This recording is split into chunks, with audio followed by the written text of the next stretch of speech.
Frères et sœurs dans le Seigneur, loué soit Jésus-Christ. Alors j'espère que chacun de vous se porte bien.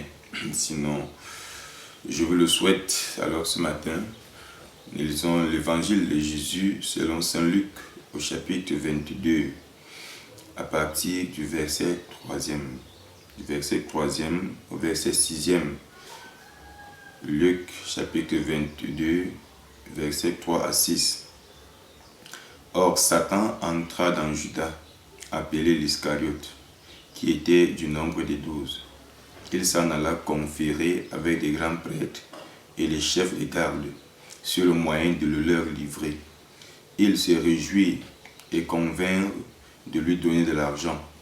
Il acquiesça et il cherchait une occasion favorable pour le leur livrer à l'insu de la foule. Parole du Seigneur. Nous rendons grâce à Dieu. Chers frères et sœurs, dans le Seigneur, loué soit Jésus-Christ.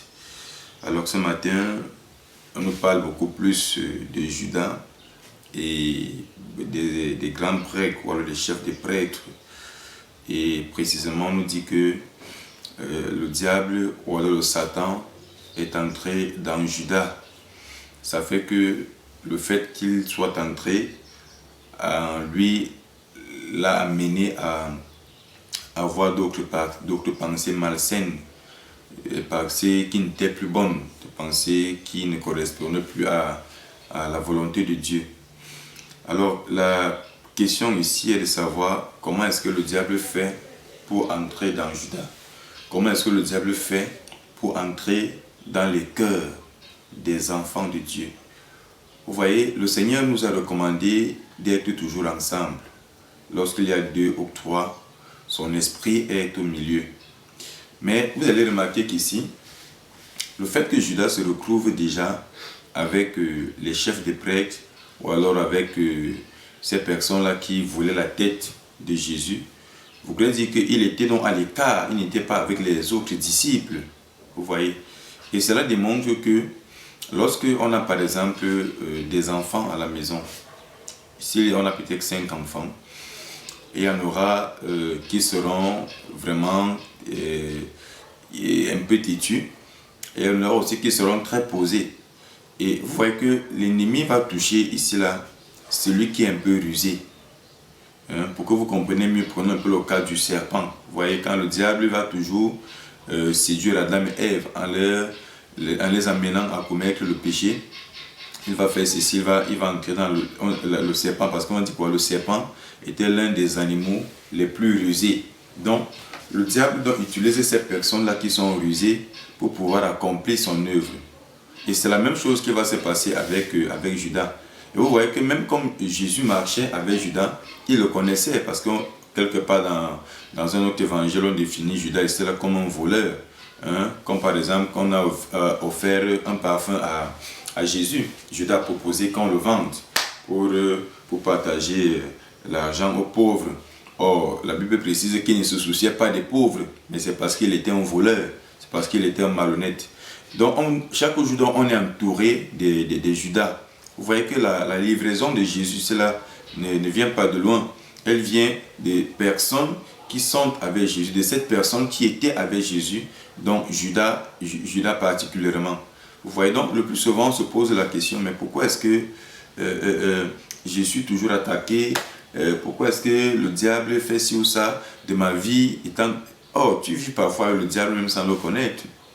Dans ta famille, il peut y avoir quelqu'un même qui t'expose, quelqu'un qui te livre. Et le mal ne viendra jamais de loin, mon frère.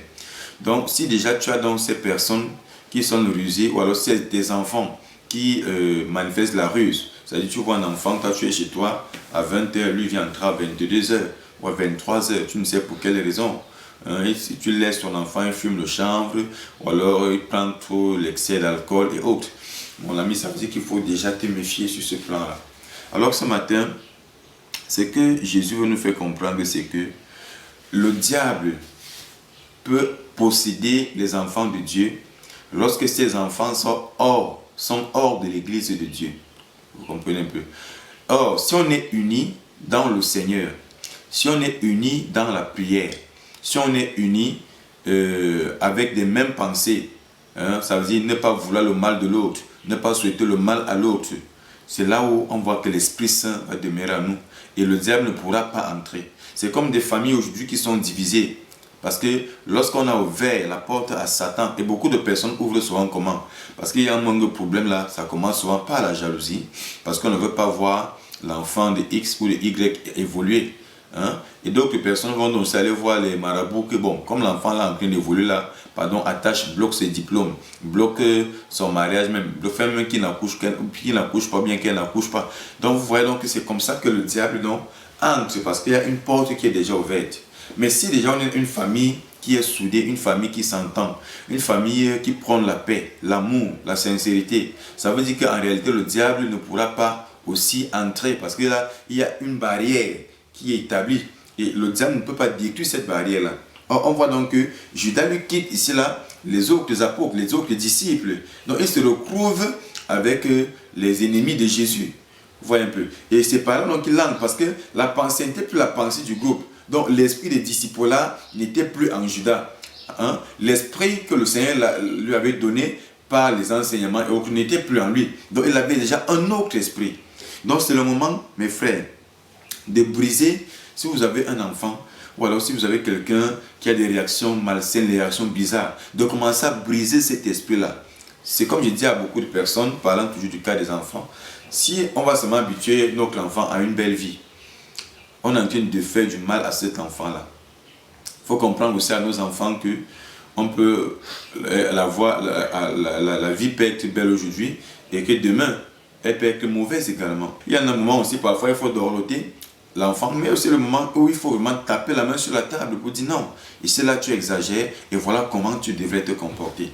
Vous voyez? Donc ce que je veux vous faire comprendre ce matin, c'est qu'on reste solide, qu'on reste soudé, qu'on reste unis. Quand on restera unis, le diable ne pourra pas entrer pour faire n'importe quoi. Et je vais prendre le cas un peu des groupes de prière. Vous allez voir les groupes de prière qui se divisent, parce que ça va souvent commencer par un petit commérage, ça va souvent commencer par la jalousie même entre les membres de l'église, au point où parfois, lorsque telle personne va offrir peut-être une enveloppe de 100 000 pour peut-être construire, ou alors quand quelqu'un va faire sur ça, l'autre va dire que lui veut donner 100 000, il veut montrer aux gens qu'il est qui. Vous voyez un peu. Or, on n'a pas coupé les mains de la personne pour ne pas aussi donner. Non, on n'a pas coupé tes mains. Donc, ça veut dire que celui qui donne ses 100 000, ou alors celui qui donne pour l'avancement de l'œuvre de Dieu, cette personne-là, tu ne dois pas en vouloir à cette personne.